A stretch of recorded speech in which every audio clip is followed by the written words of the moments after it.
আসসালামু আলাইকুম, welcome to Tanvir academy. কেমন আছেন আপনারা সবাই? আশা করি অনেক অনেক ভালো আছেন। আজকের এই ভিডিওটিতে আমরা সাম ফাংশনের একটি ম্যাজিক দেখব। দেখুন, আমাদের এই যে ডাটা সেটটি আমরা দেখতে পারতেছি, এই জায়গাটায় আমার মান্থ ওয়াইজ প্রোডাক্ট ভিত্তিক এখানে ডাটা এন্ট্রি করা আছে। এখন উপরে আমার একটি সামারি তৈরি করা আছে। এই সামারিটা আপনার যে কোনো জায়গায় থাকতে পারে। তো এই সামারিতে আমার কি কি আছে এখানে আমি দেখতে পারতেছি। মান্থের নামগুলো দেওয়া আছে এবং তাদের টোটাল সেলস দেওয়া আছে। দেখুন, আমি যদি এখানে ড্রপ ডাউন করা, এখান থেকে জানুয়ারি সিলেক্ট করলাম, জানুয়ারি মান্থের টোটাল দিচ্ছে। ফেব্রুয়ারি সিলেক্ট করলাম, ফেব্রুয়ারি মান্থের টোটাল দিচ্ছে। জুলাই সিলেক্ট করলাম, জুলাই মান্থের টোটাল দিচ্ছে।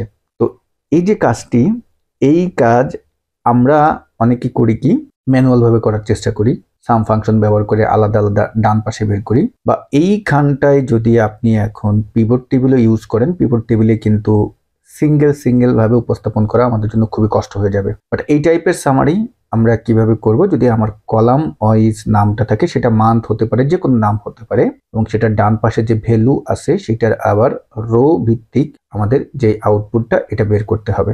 ওকে, তো আমরা আজকে এই কাজটি দেখব। আমরা ভিডিওর মূল টপিকে চলে যাব।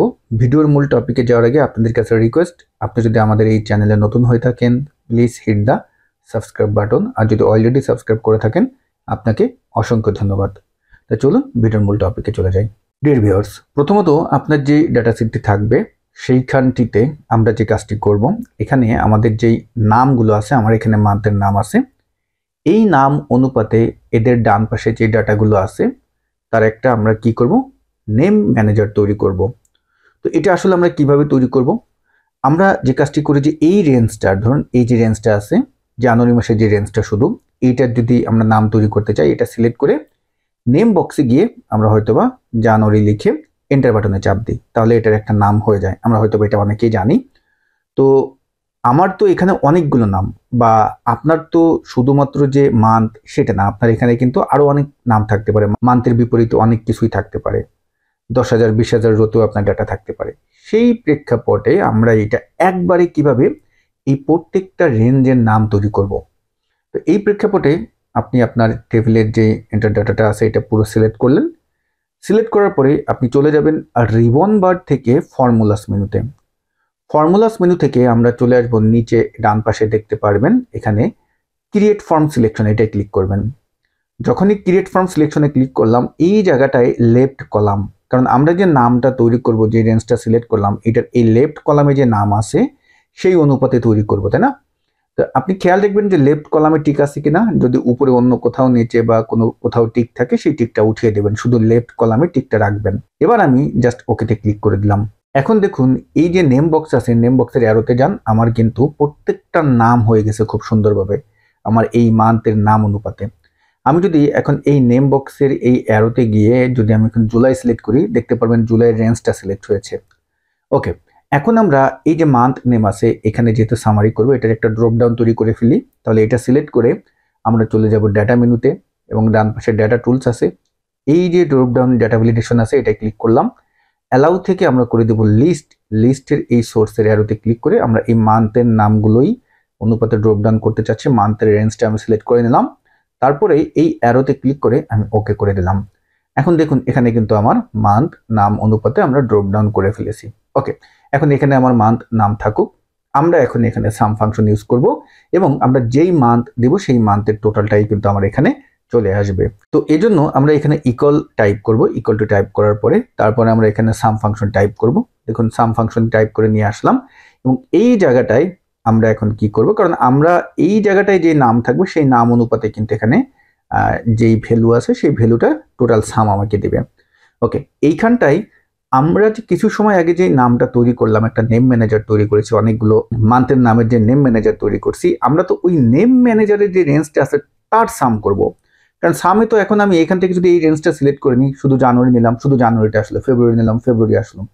এই জন্য আমরা এখন এখানে যে ফাংশনটি ব্যবহার করব, এটার নাম হলো ইনডাইরেক্ট। দেখুন, ইনডাইরেক্ট ফাংশন কি আমাদের আউটপুটটা দেয়। এখানে ইনডাইরেক্টকে যখন আমি টাইপ করলাম, ইনডাইরেক্টটা চলে আসলো রেফারেন্স। মানে আমরা যে এই যে নামগুলো তৈরি করলাম, এই যে প্রত্যেকটা নাম যে তৈরি করলেন, এই জানুয়ারি ফেব্রুয়ারি দিয়ে এই রেঞ্জ মোতাবেক এক একটা নাম যে হয়েছে, এইটা কিন্তু একটা রেফারেন্স হয়ে গেছে। তো এই রেফারেন্স অনুপাতে আউটপুটটা আমাদের কিন্তু ইনডাইরেক্ট ফাংশনটা দেয়। তো ইনডাইরেক্ট ফাংশন হলো কি, আপনার যেই সেলটা থাকবে ওই সেলের যেই রেফারেন্স উল্লেখ থাকবে, রেফারেন্সের নাম উল্লেখ থাকবে, ওই রেফারেন্সে কি আছে সেটাও আমাদেরকে দেয়। তো আমরা এখন এই রেফারেন্স টেক্সটটা কি করে দেবো, এইখানে যে রেফারেন্সটা থাকবে, অর্থাৎ ফেব্রুয়ারি কিন্তু একটা রেফারেন্স অলরেডি, ফেব্রুয়ারির নামে আমরা একটা নেম ম্যানেজার তৈরি করে ফেলছি, জানুয়ারি নামেও আমাদের মানে মান্থের নামে তৈরি করা আছে। আমরা এখন এই সেলটাই যেটা থাকবে সেটাই হবে। এবার আমরা ব্র্যাকেট ক্লোজ দিলাম, দুইটা দিয়ে এন্টার দিলাম, দেখুন ম্যাজিক। এবার আপনি এখানে আসুন, এখানে এসে আপনি যেই মান্থ দিবেন, আপনি জানুয়ারি দিলেন, জানুয়ারির যোগফল আসতেছে, মে দিলেন, মের যোগফল আসতেছে, সেপ্টেম্বর দিলেন, সেপ্টেম্বরে আসতেছে। আচ্ছা, এবার আমরা একটু ইনডাইরেক্ট ফাংশনটা সম্পর্কে আপনাদের সাথে একটু বিস্তারিত আলোচনা করব। আমি নিচ থেকে নতুন একটা শীট নিলাম, এখানে আমি এটাকে একটু জুম করতেছি। দেখুন এই জায়গাটায় যদি আমি ইনডাইরেক্ট ফাংশনকে টাইপ করি, ইনডাইরেক্ট চলে আসলো, এবং আমি রেফারেন্স নেম, ধরুন আমার এই যে এই সেলটার নাম কি, এই সেলটার নাম কিন্তু A1, তাই না? আমি যদি এখন এখানে A1 টাইপ করি এবং ব্র্যাকেট ক্লোজ দিয়ে আমরা যদি এখন হিট এন্টার দিই, তাহলে দেখুন এখানে রেফারেন্স এরর দিচ্ছে, কারণ A1 এ আমি যে রেঞ্জটা সিলেক্ট করলাম এখানে আসলে কিছু নেই, এই A1 এ কিছু নেই। দেখুন আমি যদি এবার এই জায়গাটায় লিখি যে তানভীর, লিখে এন্টার দিলাম, তাতেও কিন্তু আসতেছে না। মূলত ব্যাপারটা হলো কি, যে আমার এই A1 এ এখন যদি আমি অন্য কোনো রেফারেন্সের নাম লিখি, যেমন আমি ধরুন এখন এই যে E1 এ আসি, এখানে আমি তানভীর লিখলাম, এবং এই A1 এর জায়গায় যদি আমি এখন E1 লিখি, ধরুন আমি E1 লিখলাম, অন লিখে এন্টার দিলাম, এবার কিন্তু এখানে আমাকে তানভীর দিল। ব্যাপারটা হলো ইনডাইরেক্ট ফাংশন হলো আপনাকে রেফারেন্স নাম্বার অনুপাতে আউটপুট দেবে, ও আপনার ওই সেলে কি ভ্যালু আছে সেই অনুপাতে দিচ্ছে না, রেফারেন্স নাম্বার, রেঞ্জ নাম্বার, এই অনুপাতে আপনাকে আউটপুটটা দেবে। তো দেখুন আমাদের ওই যে নাম তৈরি করা ছিল জানুয়ারি, আমি যদি এখন জানুয়ারি লিখে এন্টার দিই, জানুয়ারি নামে কিন্তু আমরা একটা নাম তৈরি করা, তা আমরা এখন যদি এন্টার দিই, দেখুন জানুয়ারির যে ফুল ডেটাটা সেটা কি আমার চলে আসছে, কারণ আমার এটা নাম তৈরি করা ছিল। আমি যদি এখন এখানে এপ্রিল দিই, ধরুন এপ্রিল দিলাম, এপ্রিল দিয়ে এন্টার দিলাম, আমার কিন্তু এপ্রিলের ডেটা আসতেছে। জাস্ট এখন আমরা করছি কি, এই যে এখানে ইনডাইরেক্টের আগে কি করে দিয়েছি, এখানে এসে আমরা সাম ফাংশনকে টাইপ করে দিয়েছি, কারণ সাম করলো কি ওই ফুল রেঞ্জটার আমাকে এখন যোগফল বের করে দেবে। দেখুন এন্টার দিলাম, আমাকে কিন্তু এইখানে এখন যেই মাস হবে সেই মাসেরই কিন্তু যোগফল দিয়ে দিচ্ছে। তো এটা একটু আপনারা প্র্যাকটিস করেন, প্র্যাকটিস করলে আরও আইডিয়া চলে আসবে। আমরা অনেকেই আছি এই কাজটা ভিলুকআপ দিয়ে করি, বাট ভিলুকআপ দিয়ে ভাই করাটা, এখানে আমাদের যে কলাম নাম্বারগুলো আছে এটা কার্লি ব্র্যাকেট টাইপ করে 1 2 3 4 এভাবে অনেকগুলো কলাম নাম্বার মেনশন করা লাগে, বাট ইনডাইরেক্ট ফাংশন মাধ্যমে আপনি ফাংশনটাও ছোট হয়ে যাচ্ছে এবং সাম এটার সাথে অ্যাড করে আপনি কিন্তু কয়েক সেকেন্ডের ভিতরে আউটপুটটা বের করে ফেলতে পারবেন। যারা এটা ভিলুকআপ দিয়ে করে, আমি একটু ভিলুকআপের একটা এক্সাম্পল দিই, ভিলুকআপ দিয়ে যেভাবে করে সেটাও একটু দেখিয়ে দিই। দেখুন এখানে ভিলুকআপ টাইপ করলাম, লুকআপ ভ্যালু হলো এখানে আমার যে মান্থ থাকবে সেটা, কমা দিলাম, এবং টেবিল অ্যারে হলো কোনটা হবে, যে এই টেবিল থেকে যদি স্টার্ট হবে এই টেবিলের ফুল ডাটা, এটা সিলেক্ট করে নিলাম, কমা দিলাম। এইখানটায় এখন বাদে হলো ঝামেলা, কলাম ইন্ডেক্স নাম্বার, কারণ ভিলুকআপে তো আমরা একটা মাত্র কলাম নিতে পারি।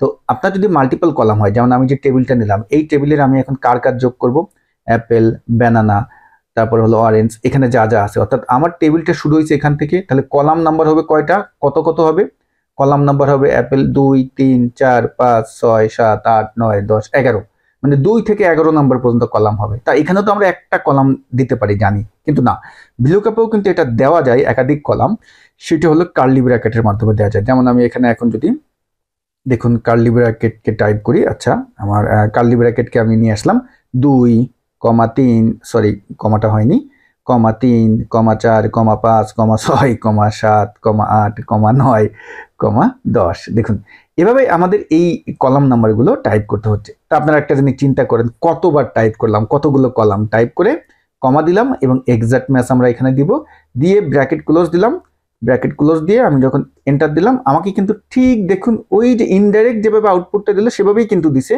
বাট ইনডাইরেক্ট আমাদের নাম তৈরি করতে হয়েছে, ভিলুকআপের নাম তৈরি করতে হয়নি, কিন্তু কলাম নাম্বার ভাই অনেকবার লিখতে হয়েছে।